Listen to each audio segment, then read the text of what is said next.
Olá, boa noite. Está no ar o Aparecida Debate, o nosso espaço semanal aqui na TV de Nossa Senhora para que você se informe e forme a sua opinião. Bem, no nosso programa hoje vamos falar sobre essa nova realidade de mundo cada vez mais conectado às telas, ao universo digital. E principalmente como isso tem afetado as maneiras de nos relacionarmos. Afinal, vamos fazer um exercício de memória aqui. Há cerca de 2 séculos, a única forma de falarmos com alguém que estava bem distante de nós era assim, através de uma das maneiras mais antigas de comunicação, a escrita, mandando cartas, documentos feitos assim em máquinas de escrever. Há cerca de 150 anos surgiu então uma revolução para a comunicação, uma forma de conversar com outra pessoa escutando a voz dela assim, por fios. O telefone realmente transformou essa nossa organização social, tanto que passaram a pesquisar maneiras de torná-lo móvel. Imagine só, poder levar o seu telefone em qualquer lugar. Esse aqui foi um dos primeiros aparelhos celulares que chegaram ao Brasil. E aí você já sabe o que aconteceu, né? Eles foram ficando cada vez mais compactos, até caber assim, na palma da nossa mão. Hoje, por essa tela, você consegue estar ligado em tudo o que acontece, em qualquer lugar do mundo, em tempo real. Olha só quanto benefício isso não nos traz, né? Agora, até que ponto isso é bom para a nossa sociedade e onde será que estamos extrapolando? Será que essa nossa relação com as telas, com o ambiente virtual, digital, tem afetado a nossa vida no mundo real? Essa é a nossa proposta no nosso debate dessa noite, por isso, como você pode perceber, saímos dos nossos estúdios e viemos até um lugar que tem uma história que nos ajuda a entender e ilustrar bem esse bate-papo. Vamos lá. Bem, esse local tão bonito, aconchegante, que nos recebe para essa primeira parte do nosso bate-papo, é propriedade do Daniel, que nos acolhe hoje. Daniel, prazer conhecê-lo, viu? Obrigado pela acolhida aqui no seu espaço. É um negócio para acolher as pessoas, né? Oferecendo bons lanches, boas comidas, mas também é uma viagem no tempo, né? Claro, a ideia é essa, né? Essa é a nossa ideia, não só vender uma alimentação, vender uma viagem no tempo, uma memória. Essa é a nossa ideia. Daniel, o nosso bate-papo hoje é justamente falando sobre essas mudanças nas formas de nos relacionarmos, nos comunicarmos a partir do advento da internet, da evolução dos meios de comunicação. Eu sei que a sua história nos ajuda a ilustrar um pouquinho esse papel da tela na nossa sociedade hoje, mas ainda, então, aproveitando desse cenário tão bonito que a gente está conhecendo, você percebe que as pessoas têm, ainda hoje, em 2025, curiosidade por essas maneiras que a gente tinha de nos comunicarmos no século passado, há 2 séculos atrás?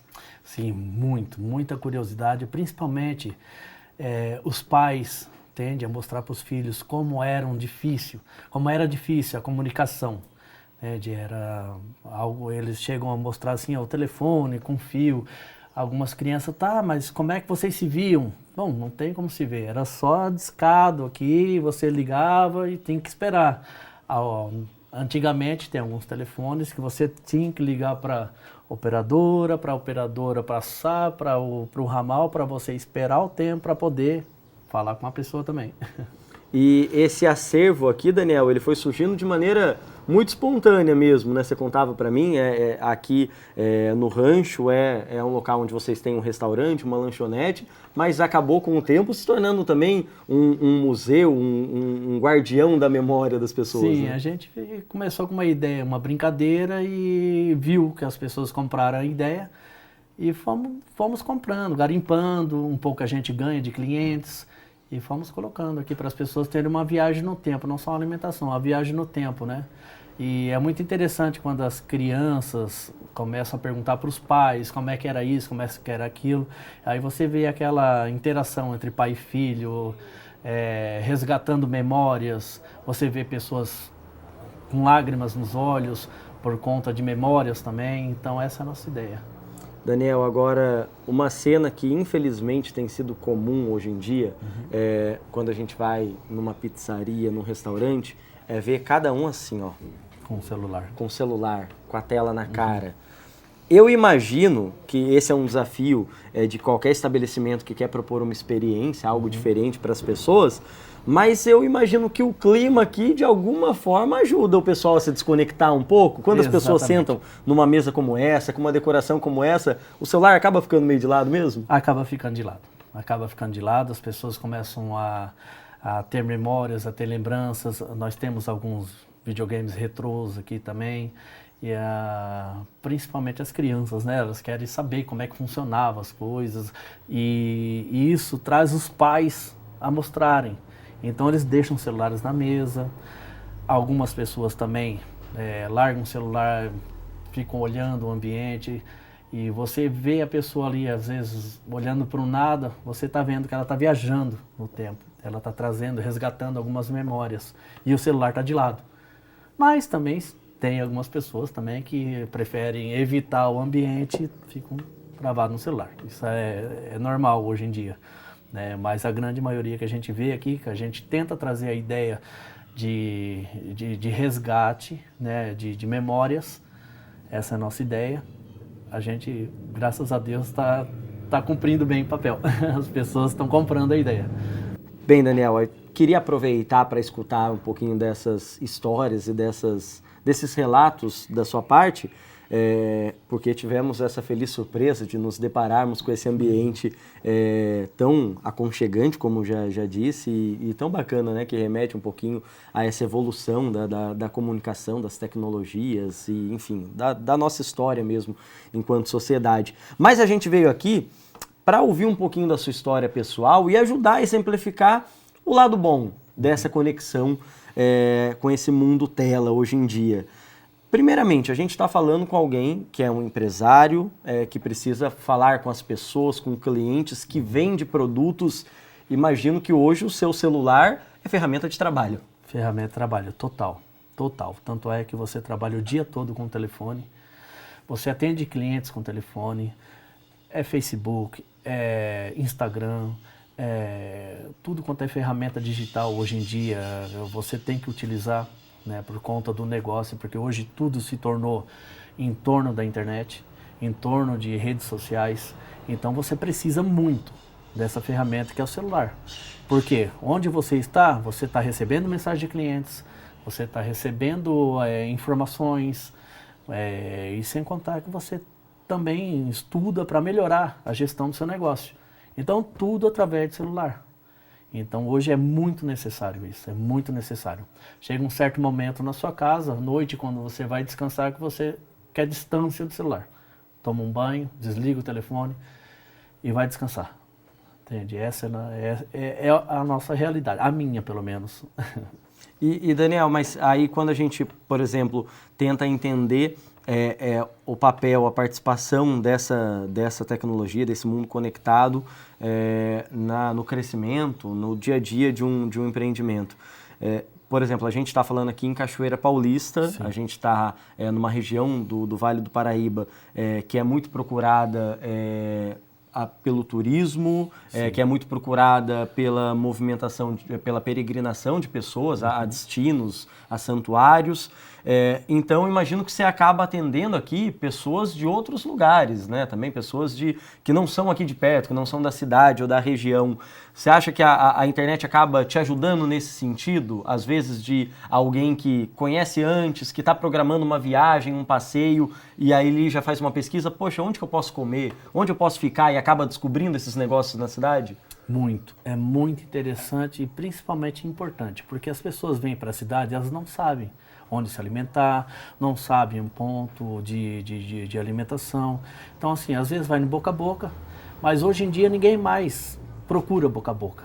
As pessoas vão para a internet, entende? A ferramenta da internet, onde é que tem um restaurante próximo, uma pizzaria, hamburgueria, ou seja, o que elas preferirem, né? Tomar um açaí, tudo é internet, tudo é Google. Então a gente tem que estar dentro desse meio. Entende? Você tem que estar conectado. Eu tenho clientes, por exemplo, que vieram da Amazônia. Ah, meu amigo disse que aqui é muito bom, mas não passou o endereço, eu procurei no Google. Entende? Então, assim, você tem que estar dentro da rede social, não adianta. Não tem escapatória. Ou você migra para esse meio, que é o meio de internet, meio social, ou você está fora do mercado. Infelizmente é assim. Você tem que se adaptar. E, Daniel, o que a gente acaba percebendo quando a gente tem esse tipo de conversa é que quando a gente olha para o lado positivo esse crescimento absurdo, né, no nosso contato com as mídias digitais, com a internet, é que isso diminuiu distâncias geográficas muitas vezes, né? E aí eu queria que você partilhasse um pouquinho com a gente da sua história pessoal, porque a gente está falando aqui do seu negócio, do seu trabalho, do seu ganha-pão, mas na sua vida pessoal você também se faz hoje próximo de pessoas por causa da internet, é isso? Claro, por causa da internet. Eu tenho minha família, né, meus irmãos, hoje meu pai, minha madrasta, eles foram embora para os Estados Unidos um tempo atrás, né, em 1998, meu pai foi pioneiro e embora para lá. Após isso foi minha madrasta, eu fui também, fiquei um tempo lá, não me adaptei, retornei ao Brasil. Casei, tentei levar minha esposa, não consegui, infelizmente na época. Meus irmãos foram embora para lá, crianças ainda, um estava com 10 anos, o outro com 8, se eu não me engano. Tá? Não tenho uma boa recordação, mas estão até hoje lá. Meu pai se fez cidadão, construiu uma empresa, meus irmãos se fizeram cidadãos americanos, hoje são cidadãos. Construíram família lá. Então, antigamente era muito difícil, principalmente na época que eu estava lá. Eu queria conversar com meus familiares aqui e você não tinha essa facilidade de comunicação no celular. Então você tinha que, na época, comprar um cartãozinho, né? Você pagava lá 15, 20 dólares, depende do tempo que você queria conversar. Raspava o número atrás, ligava para a operadora, pedia a chamada, passava o número do telefone, esperava e assim entrava a ligação, somente no telefone fixo, não era no celular. Se fosse no celular seria muito rápido, entende? Então, no telefone fixo, você ficava às vezes 30 minutos, 90 minutos, 2 horas, 1 hora, depende o tempo que você comprava o cartão, né? Hoje em dia não, hoje em dia a facilidade está muito maior. Você pega, liga para uma pessoa, já olha ela ao mesmo tempo, entende? Isso diminui um pouco a distância das pessoas. Na época você tinha uma distância muito grande, quando acabava o cartão, eu desligava e ia dormir triste, né? Saudade da família, você não via a pessoa, entende? Hoje em dia não, hoje em dia você vê a pessoa na frente, na palma da sua mão. Então isso diminui um pouco a distância, um pouco a saudade. É muito bom, por um lado.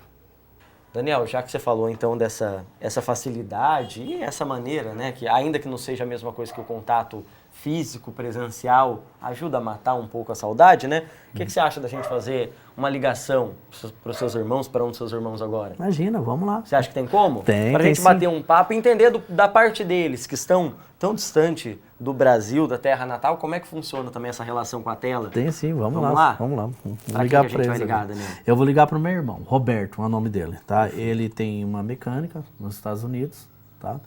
E ele tá, no momento ele está trabalhando, mas vamos fazer uma ligação para ele agora. Só um minutinho. Deixa eu só puxar aqui. Faz uma pausa, atrapalha o trabalho dele um cadinho? Ah, tranquilo. Vamos lá. Seu irmão tá falando de onde? Ele tá em Maryland. Ele tá... Daí, garoto. Beleza? Beleza? Como é que tá na correria? Tudo certinho, graças a Deus. Certinho? Certinho. Beleza, vou passar aqui pro moço aqui que ele quer fazer uma perguntinha pra você, nosso Ih, amigo meu aqui, Deus. tá bom? Fala aí, Roberto, tudo certo? Tudo certo, graças a Deus, boa tarde. Boa tarde, prazer, eu sou o Guilherme da TV Aparecida. Que bom falar com Opa, você. Guilherme. Igualmente. Roberto, a gente tá batendo um papo com seu irmão aqui, justamente num programa para falar sobre como a tecnologia tem influenciado nossas relações, nosso dia a dia, né?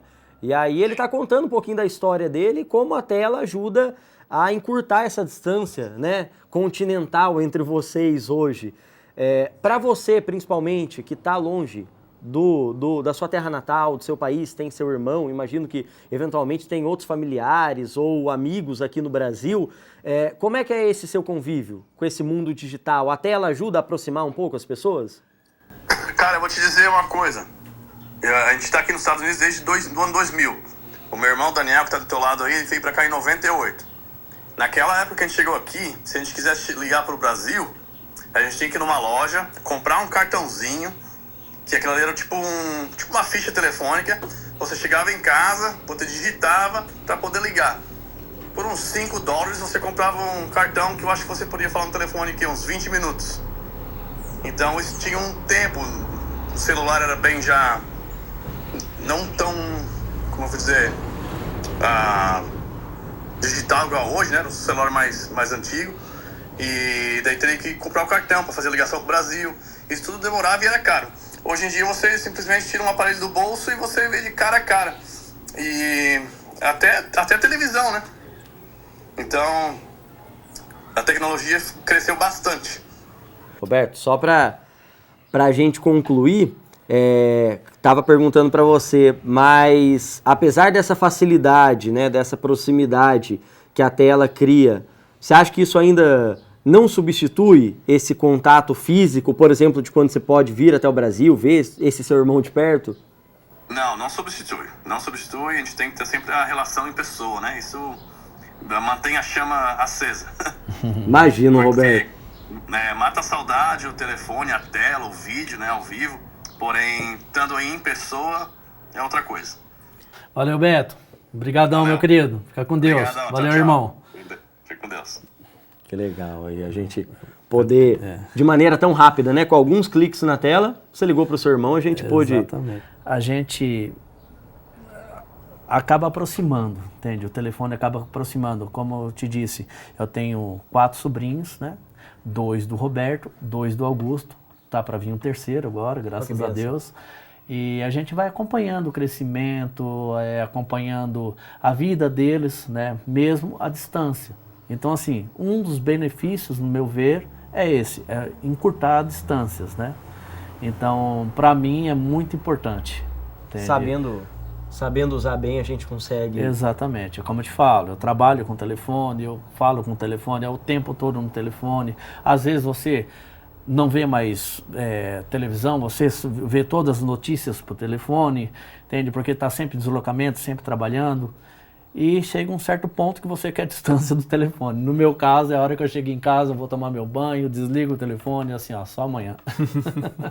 Vou ficar com a minha esposa, vou ficar com a minha família, não quero mais saber de telefone. Que a gente saiba ainda valorizar esses momentos, é o que a gente ainda vai propor ao longo dessa nossa conversa aqui no programa de hoje. Daniel, brigadão, viu? Muito obrigado a você. Pela acolhida, pela recepção. Sucesso para você, mais uma vez, como disse para os seus irmãos, que você possa também reencontrá-los sempre que possível para dar esse abraço físico que nada consegue substituir, né? Imagina, com certeza. Com certeza. Obrigadão pela ajuda, o abraço viu? Físico é o de tudo, né? Com certeza. E é isso que a gente vai falar com o pessoal de casa daqui a pouquinho, porque o Aparecida Debate faz um rápido intervalo, mas daqui a pouco a gente está de volta, então, para continuar falando desses desafios e agora, quem sabe, dos prejuízos que esse mundo conectado pode estar nos trazendo. Não sai daí.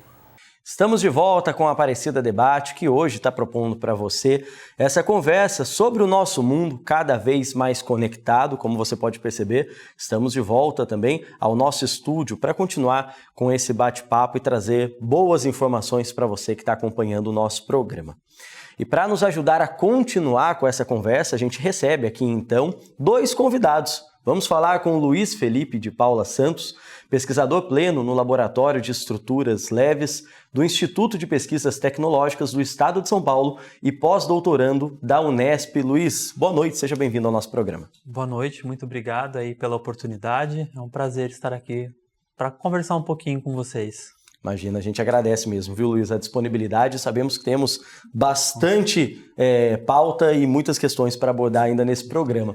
E a gente fala também com Eduardo Enari. Ele possui graduação em Computação Científica pela Universidade de Taubaté, mestrado e doutorado em Computação Aplicada pelo Instituto Nacional de Pesquisas Espaciais. Atualmente é também professor assistente da Unital. Eduardo, boa noite, viu? Seja bem-vindo aqui à nossa casa. Boa noite, obrigado por nos receber aqui. Esperamos ter uma boa conversa, bem esclarecedora. Pois é, Eduardo e Luiz, a gente estava então acompanhando com o pessoal de casa no primeiro momento do nosso programa a história do Daniel, que foi nosso entrevistado, que nos acolheu, para mostrar um exemplo que imagino que é a realidade de muita gente que está nos acompanhando também, né? Essa conexão, essa proximidade com as novas tecnologias em várias áreas do nosso dia a dia, né? Seja nas maneiras de nos relacionarmos, pelas redes, né? De usar a tecnologia a nosso favor para conseguir resolver um problema, falar com alguém que está distante, usar a tecnologia também no nosso trabalho para otimizar as tarefas, as atividades. Isso está acontecendo até naquelas tarefas domésticas dentro de casa, enfim. Então, acho que isso trouxe uma familiaridade com quem está acompanhando o programa, e agora eu queria a ajuda de vocês para a gente trazer alguns aspectos mais técnicos desse debate. A gente tem visto, Luiz, essa presença, então, cada vez mais global, uniforme da tecnologia no nosso dia a dia. O que antes podia ser talvez só algo do ambiente corporativo, né? Os primeiros celulares, o uso do computador para o trabalho apenas, hoje é algo que está na TV, na palma da mão, na geladeira, para acender a luz, enfim, a tecnologia nos rodeando o tempo todo. Você percebe que isso tem realmente influenciado o nosso modo de vida e tem transformado a sociedade, essa democratização da tecnologia também? Sim, esse uso da tecnologia hoje em dia, né, ele é bem abrangente, a gente vê isso muito claro na nossa área, principalmente lá dentro do laboratório onde a gente atua, porque a gente está constantemente envolvido com tecnologia, né, porque o laboratório que a gente atua é um laboratório focado para desenvolvimento de novos materiais, de materiais avançados, e as empresas sempre estão buscando o que há de mais novo, né, aquilo que pode contribuir sempre para os problemas que eles vêm enfrentando no dia a dia. E essa questão, como você falou, né, da gente ter o acesso, né, por exemplo, de um celular na nossa mão, do computador, isso facilita muito o nosso dia a dia. E, por exemplo, nas pesquisas que a gente realiza, né, a obtenção de informações, leitura de papers, que é importante para os nossos desenvolvimentos, isso a gente tem na palma da nossa mão, né, muitas vezes. Se a gente vai para um laboratório fazer alguma atividade prática, a gente consegue ter o acesso, né, a esse trabalho, coisa que antigamente já era mais difícil, né? Conversando com alguns professores da Unesp que me deram aula, muitos mencionaram que na época deles, para enviar um trabalho para publicação, você tinha que escrever o relatório, fazer gráfico na mão, digitar na máquina e enviar por correio para revistas que estão no exterior. Hoje não, hoje a gente consegue fazer isso tudo dentro do nosso computador, né? A gente faz tudo via internet, esse envio é muito mais rápido, prático, e a gente tem sempre à disposição ali para consulta ou avaliar o andamento. Antigamente não era assim, né? Então a gente vê muitos benefícios dessa tecnologia. Eduardo, queria que você falasse sobre essa questão também com a gente, porque a gente tem percebido essa mudança e imagino que você também deve ter tido essa oportunidade de ver algumas transformações acontecendo na sua área, no seu desenvolvimento de pesquisas e no mercado de trabalho. Então, eu sou da área de computação, nessa área que eu atuo como professor na Universidade de Taubaté, e para mim foi muito rápido essa mudança. Impressionante não é o que mudou, mas a rapidez com quem tem mudado é a relação das pessoas com a tecnologia e o computador. Há muito tempo atrás, a gente não imaginaria poder assistir o filme que a gente quer, na hora que a gente quer, no lugar onde a gente esteja, que é o que pode acontecer. Pessoas com um smartphone na mão, acessando os streamings e vendo filme, sabendo de notícias, sendo achadas virtualmente em qualquer lugar, né? Ou podendo lembrar de algo e já despachar uma mensagem para alguém, solicitando que algo que você... Então é um mundo completamente diferente e que há 10 anos atrás não daria para imaginar que seria desta forma, tão rápido. Então o que acontece? Isso tem mudado sim o comportamento. Nós como professores, os nossos alunos não envelhecem, é uma brincadeira que a gente fala. Por quê? Porque eles sempre chegam com a mesma idade. E é muito interessante ver como eles vêm se transformando. Não eles, porque são turmas diferentes, mas como a gente tem mudado a percepção em como o aluno chega para nós. A maneira como ele conversa conosco, né? O jeito que ele interage e como ele tem acesso a muitas informações por conta da internet. Ou ele é extremamente curioso e ele abre um diálogo mais aberto para poder tirar essas dúvidas, ou ele se satisfaz com aquilo que ele encontra na informação da internet. E aí esse desafio nosso é como as informações que são passadas para ele ou que ele consegue acessar, ele consiga avaliar até que ponto ele pode confiar nessas informações. Então é uma revolução muito grande que está acontecendo nas relações humanas e na relação da pessoa com a tecnologia. Eduardo, já que você citou esse exemplo da sua atuação também enquanto professor, tendo contato com novas gerações e que vão chegando, sendo moldadas também por esses avanços tecnológicos, como é que fica a estratégia para conseguir prender a atenção, reter a atenção das pessoas? A gente sabe que hoje isso é um desafio para nós, por exemplo, que fazemos comunicação, mas para qualquer pessoa, numa conversa, numa sala de aula, ter que disputar, né, com o celular, com as telas. Vocês também precisaram ter esse cuidado? Sim, a gente precisa ter esse cuidado porque o aluno ele precisa ser conquistado. Aliás, qualquer diálogo tem que ser conquistado. E essa conquista ela vem primeiro a partir do interesse. E o interesse não é algo que a gente cria na pessoa de forma automática. Ela precisa ter curiosidade e a partir daí o interesse dela começa e a atenção dela aumenta. Aliás, a atenção é a moeda hoje do mercado, né? Nós estamos disputando a atenção dessa pessoa, o aluno, com o smartphone que está no bolso dele e com outras coisas.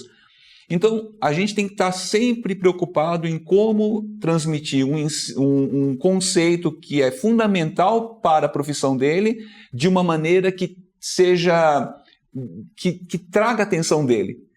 E aí, nisso, nos obriga sempre a estar atualizado, por quê? Porque são os temas atuais que a gente traz, e a partir desses temas atuais a gente comenta com esse aluno como que tem uma ponte com o ensino que a gente está tentando compartilhar com ele, para que ele venha ter atenção.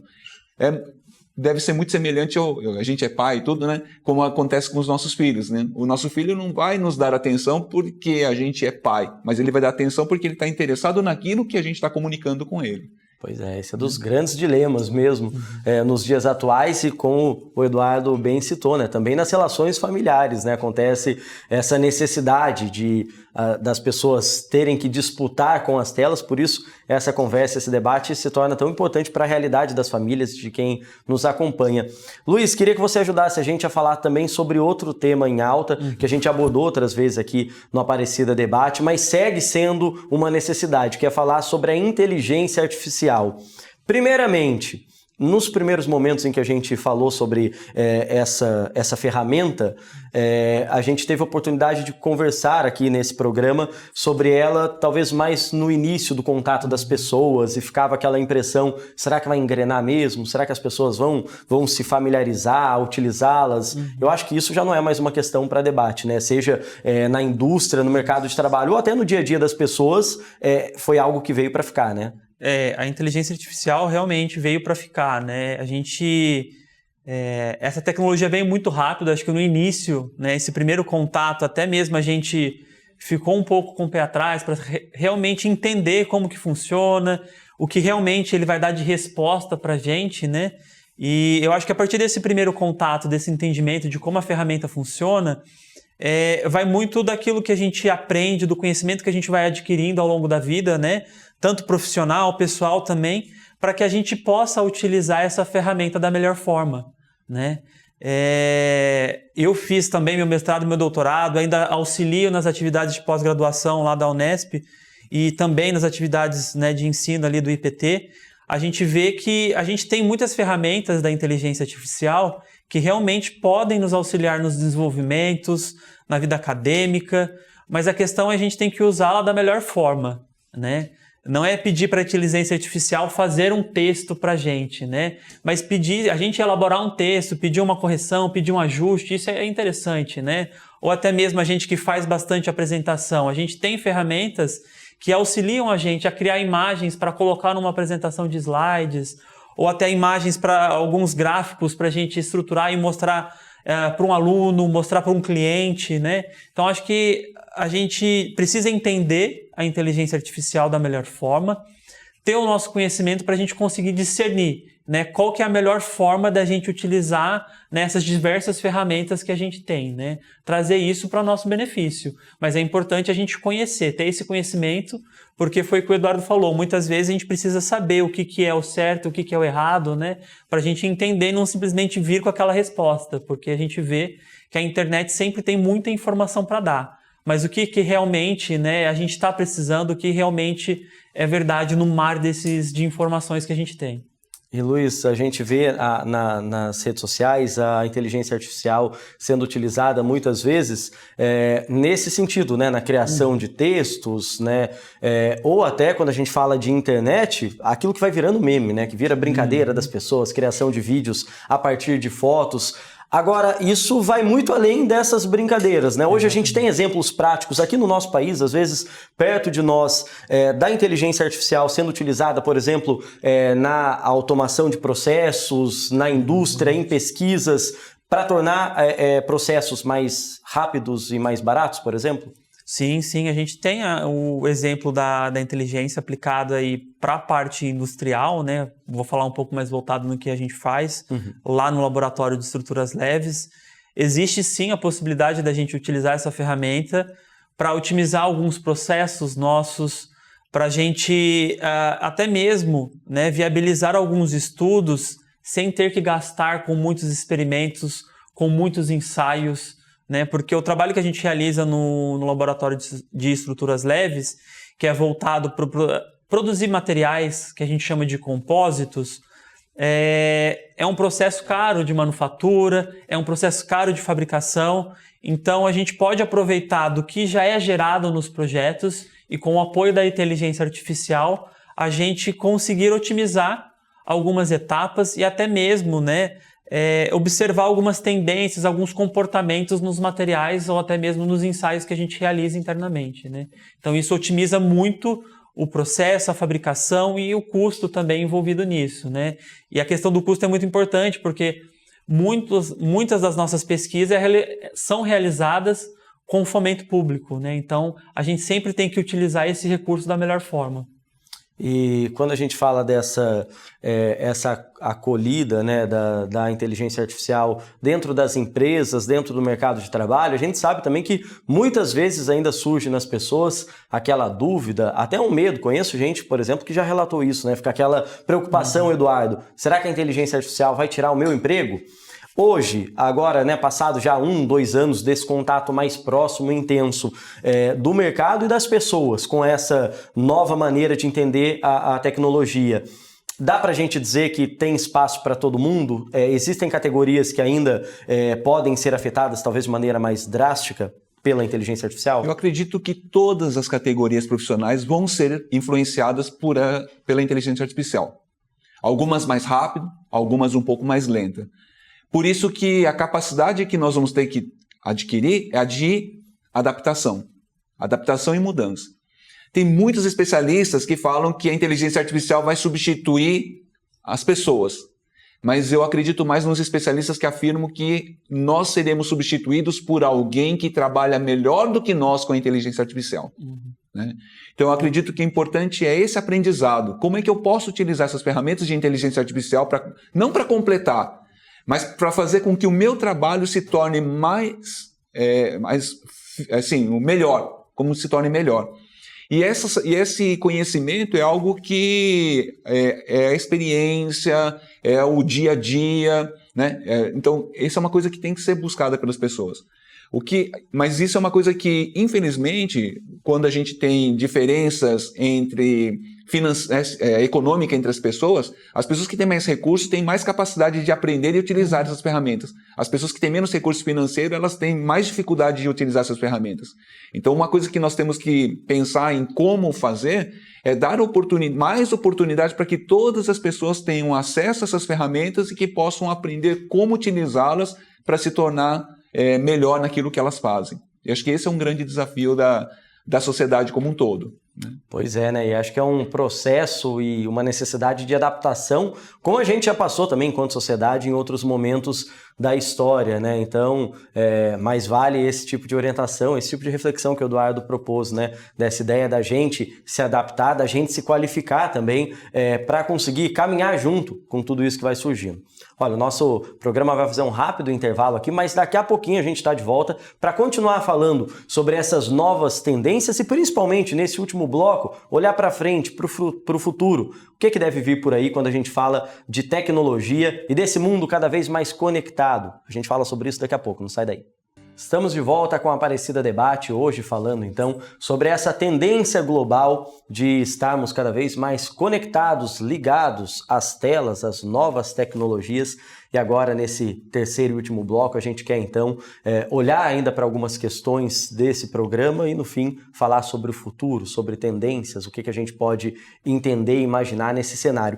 Mas antes, Luiz, queria a sua ajuda também, até pela sua experiência, pela sua atuação hoje, para a gente falar um pouquinho sobre as normas e as necessidades de algumas regulamentações e cuidados quando a gente fala no uso de tecnologias. Uma delas, por exemplo, que já foi amplamente discutida, é a questão da proteção de dados, de segurança de informação. É algo que tem sido cada vez mais debatido dentro de empresas, e isso nos remete àquela ideia de pensar um pouco de como fica a relação da ética quando a gente fala no cuidado com a tecnologia. Na área de vocês, nos trabalhos, as pesquisas que vocês fazem no Instituto, Luiz, como que é também esse tipo de necessidade de compreensão e de qualificação, formação, para fazer com que a ética caminhe junto com os avanços tecnológicos? Bom, esse ponto é bem interessante, porque tudo que é novo, a gente precisa, né, como o Eduardo falou, da gente se adaptar, né? E a gente precisa também sempre buscar conhecer mais sobre as tecnologias, sobre o uso adequado dessas tecnologias. E dentro do Instituto, né, você até citou aí a questão dos dados, né, como que a gente consegue proteger os dados, como que a gente utiliza isso de forma correta, né? Então, dentro do Instituto, a gente tem formações, né, constantes para realmente nos ensinar ou nos apoiar nesse âmbito de como a gente tem que tratar com os dados, os nossos dados internos, dados de clientes. Muitos dos nossos projetos, né, muitos dos nossos desenvolvimentos, a gente tem termos de confidencialidade com as empresas, então a gente tem que tomar sempre esse cuidado de como que a gente vai fazer essa divulgação, de como a gente vai utilizar essa informação. E em relação a essa questão da ética, né, a gente tem que tomar muito cuidado, porque as técnicas, né, as ferramentas de inteligência artificial, elas auxiliam muitos desenvolvimentos, muitas pesquisas, né? Mas, por exemplo, a gente tem que tomar cuidado, a gente não pode pedir para uma ferramenta criar um texto e a gente se apropriar desse texto, né?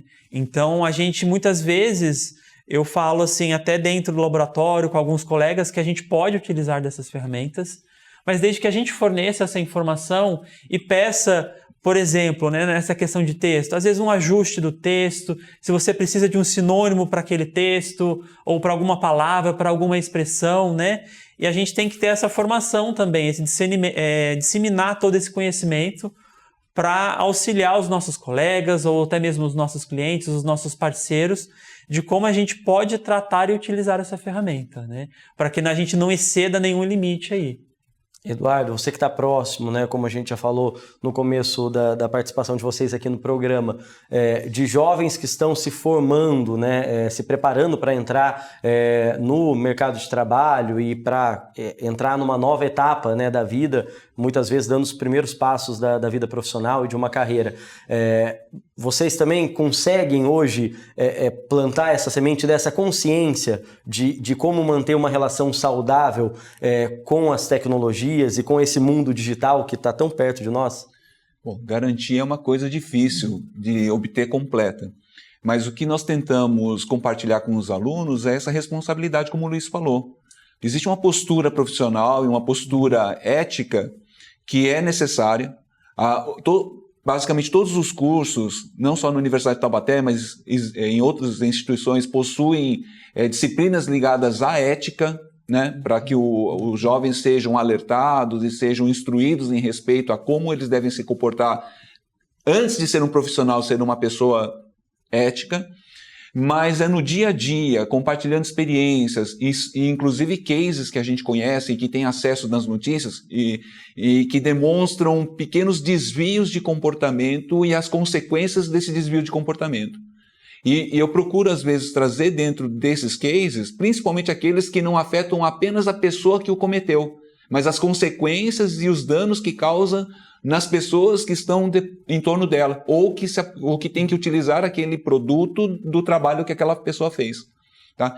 Então, não sei e não tem como mensurar qual é a recepção que o aluno tem, mas eu sei que a semente sendo plantada dá a ele a oportunidade de fazer uma reflexão de como que ele pode avançar.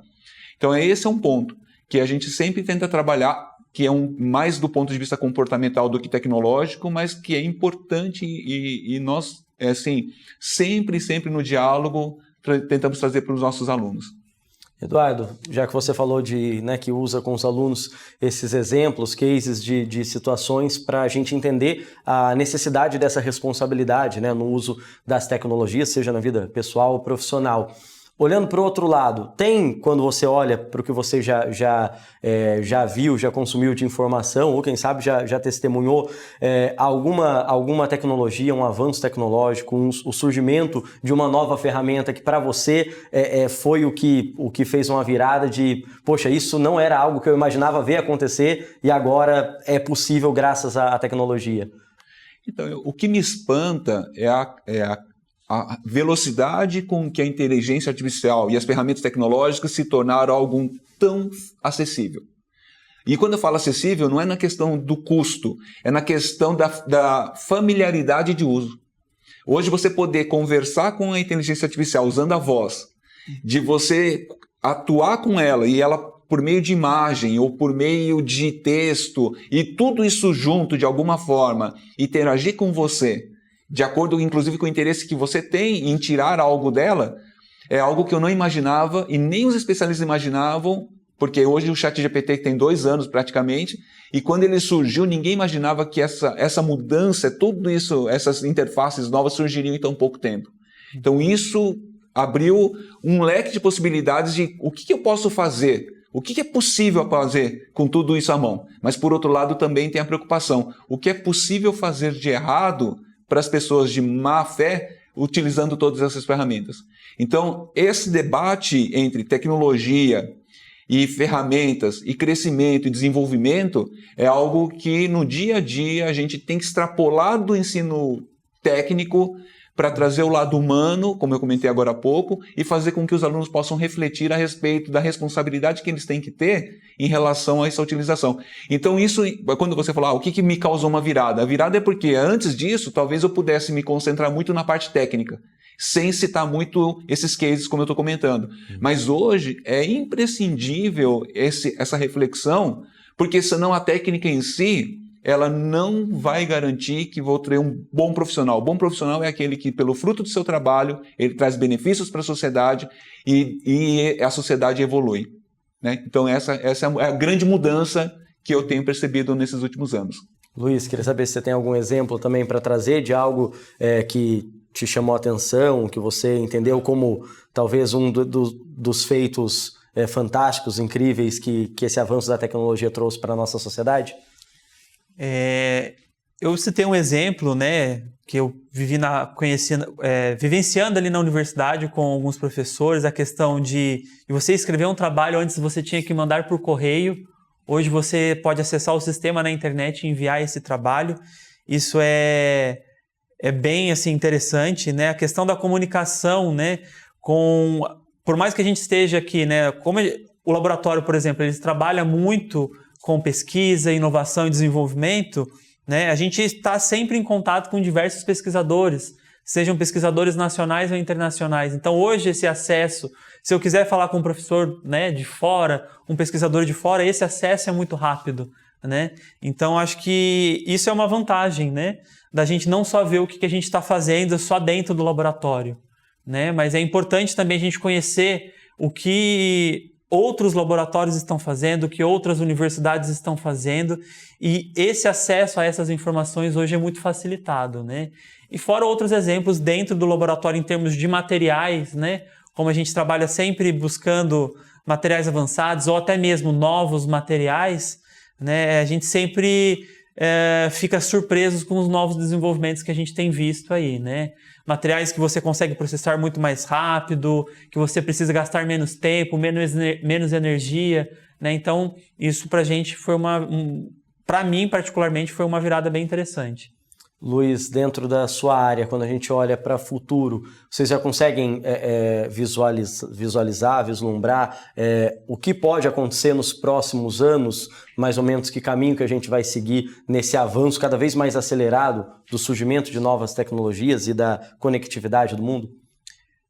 Eu acho que a nossa área vai ser bem beneficiada pelo esse avanço tecnológico, né? Mas porque assim, cada vez mais a gente tem equipamentos novos que estão sendo desenvolvidos, que podem encurtar processos, que podem encurtar análises, novas metodologias, né? Ou até mesmo com base, né, na inteligência artificial, a gente consegue desenvolver métodos que podem otimizar o que a gente já tem feito. Então isso é muito importante. Então, dentro desse contexto, a gente vê sim que a gente vai ser beneficiado, que tem muita coisa que pode contribuir com as nossas pesquisas. E é importante, antes de tudo, ter o conhecimento, a gente ter o conhecimento da nossa área, do que a gente está fazendo, porque senão a gente não consegue aplicar essas ferramentas, né? Não adianta nada, né? A gente até fala, né? Porque às vezes eu também dou aula lá na Unesp e eu falo para os alunos, eles falam, professor, por que a gente tem que fazer um gráfico na mão? Por que eu tenho que fazer essa marcação na mão? Porque muitas vezes, se a gente faz a análise no equipamento de última geração, se a pessoa não tem a teoria, ela não consegue interpretar o que aquele equipamento está gerando, aquela informação que a gente está obtendo. Então é importante a gente ter esse conhecimento da nossa área, ter essa formação, para a gente conseguir aplicar da melhor forma as tecnologias que vêm surgindo. Eduardo, queria que você comentasse também, a gente tem visto em diversas áreas, né, esse caminho, por exemplo, de robôs ajudando na telemedicina, né, seja em consultas, já com testes de procedimentos cirúrgicos sendo feitos utilizando a tecnologia, pessoas que vão desenvolvendo habilidades, né, seja pessoas, por exemplo, mais idosas no tratamento de algumas doenças e que usam recursos tecnológicos para conseguir melhorar, aumentar a qualidade de vida. Essa é uma tendência que vai ser cada vez mais frequente? Acredito que sim. Um exemplo é que, se eu não me engano, o Prêmio Nobel de Química foi dividido entre uma instituição de pesquisa, uma universidade e o Google. Porque o Google desenvolveu algoritmos e nos seus supercomputadores que chama Fold, né? Que permite fazer simulação de criação de proteínas, né? De uma maneira muito rápida. E essa simulação de criação de proteínas permite que sejam desenvolvidos novos medicamentos. Hoje, uma doença que tem aparecido bastante, com muita frequência, muito mais do que nunca apareceu, eu acredito, é o câncer. E o tratamento do câncer, uma área de estudo no tratamento do câncer é aquele tratamento personalizado, quer dizer, de acordo com você, com sua característica genética, com o tipo de câncer que você tem, é um medicamento feito para você. Isso é extremamente caro, por quê? Porque mas com um algoritmo como esse que o Google desenvolveu, ele permitiria, numa velocidade grande, nas mãos certas, né, produzir medicamentos feitos para um indivíduo, permitindo que o tratamento tenha uma efetividade maior. E esse tipo de tratamento sob medida, ele vai acabar expandindo por causa da velocidade da inteligência artificial para diversas áreas. De repente a gente vai ter uma roupa produzida para nós, sob medida, fabricada e entregue no dia seguinte. De repente a gente vai ter um alimento feito para nós, de acordo com o nosso metabolismo, sabe? Então eu acho que existem muitas possibilidades que talvez, pela velocidade como que a coisa está acontecendo, a gente ainda vai estar vivo e bem forte para poder até, inclusive, quem sabe, experimentá-las, né? Conforme eu falei, eu nunca, e acho que muitos pesquisadores nunca imaginaram o quanto que a tecnologia avançaria tão rápido graças à inteligência artificial, né? E quem sabe a gente não veja, então, coisas maravilhosas produzidas por pessoas inteligentes de boa vontade. Eduardo, o Luiz citou aqui um exemplo de sala de aula, de convencer, por exemplo, alunos, novas gerações, a fazer práticas, por exemplo, como ele citou, né, de fazer um gráfico, às vezes coisas que a tecnologia nos entrega de maneira tão rápida, mas entender que a gente não pode também depender apenas dela. Essa é uma reflexão que vale a gente ter até em casa, porque quando a gente fala hoje, quando a gente olha para o cinema muitas vezes, né, que sempre gosta de falar dos nossos medos, cada vez mais surgem produções voltadas para esse sentido, né? Como seria o mundo se a gente tem uma paralisação cibernética? internética, se a nossa comunicação, se a tecnologia cai, a gente tem que refletir essa dependência também? Sim, com certeza, porque senão a gente pode ser enganado pela máquina, enganado pelo resultado que a gente não consegue avaliar, como o Luiz falou. Em verdade, o fato de a gente não ter ainda na mão todas as tecnologias disponíveis ainda faz com que a gente seja exigido de realizar certas coisas de maneira manual. Essas são as oportunidades. Então, mesmo em sala de aula, quando você não tem acesso a todos os softwares do mundo, a tudo, aquele é um momento em que fala assim, olha, vamos fazer isso da maneira tradicional. Vamos começar da maneira tradicional. E mesmo quando a gente tem acesso à tecnologia, essa experiência do modelo tradicional, mesmo que num primeiro instante alguém pergunte, mas se isso já existe, por que eu estou fazendo da maneira manual? Aí vem o nosso conhecimento como professor, a nossa experiência de sala de aula. É demonstrar que aquela experiência vai fazer diferença quando ele colocar em uso a tecnologia. E fazer essas comparações, e ele percebeu o quanto que foi importante ele utilizar esse tempo fazendo as coisas manualmente. Então, de novo, é o tradicional e o novo sendo colocados juntos à disposição das pessoas. Pois é, vai ser um desafio certamente nessa caminhada lado a lado, mas a gente vai também esperando, né, essa preocupação, essa atenção de cada uma das pessoas em se colocar à disposição para entender, né? Primeiro, para entender que não dá para a gente remar contra, que a gente tem que aceitar e ir agregando essas tecnologias no nosso dia a dia, na nossa realidade, mas que elas não podem substituir algumas coisas, como a gente mostrou lá no começo do programa, inclusive substituir as relações, né? Tecnologia que tantas vezes aproxima em curtas distâncias geográficas, às vezes tem afastado outras pessoas. Então, reflexões pertinentes para esses novos tempos. E quero agradecer, viu, a participação de vocês. Luiz, obrigado, viu, por nos ajudar nesse debate. Seja sempre bem-vindo aqui à TV de Nossa Senhora. Não, eu que agradeço aí a oportunidade. Acho que é sempre muito importante a gente fazer esse diálogo, ter essa conversa, né?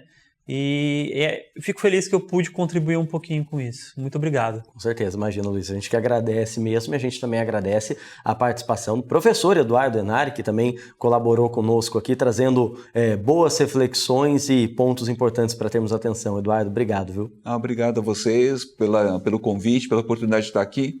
E eu, como professor, ouvindo perguntas que você fez, certamente eu saio daqui com novas reflexões e levo isso para o meu dia a dia no trabalho. Eu agradeço as perguntas, agradeço essa oportunidade de compartilhar esse momento e espero que tenha sido de boa, né, bom para as pessoas que estão assistindo esse programa. Com Muito certeza obrigado. foi, viu, Eduardo? A gente vai se ajudando nessa caminhada, né, para entendendo essa nova realidade de mundo.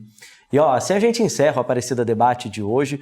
Quero agradecer imensamente a sua companhia e lembrar, né, que você pode rever esse e tantos outros programas lá no canal da TV Aparecida no YouTube, no link que está aparecendo aqui na tela. E no nosso Instagram, o @jornalismo TV Aparecida, além de notícias, bastidores, informações sobre a nossa programação e as nossas produções, você também pode sugerir um tema que você queira ver sendo debatido aqui nas terças-feiras na TV de Nossa Senhora, viu? Mais uma vez, muito obrigado pela sua audiência, uma ótima noite, a gente se vê qualquer hora. Tchau, tchau.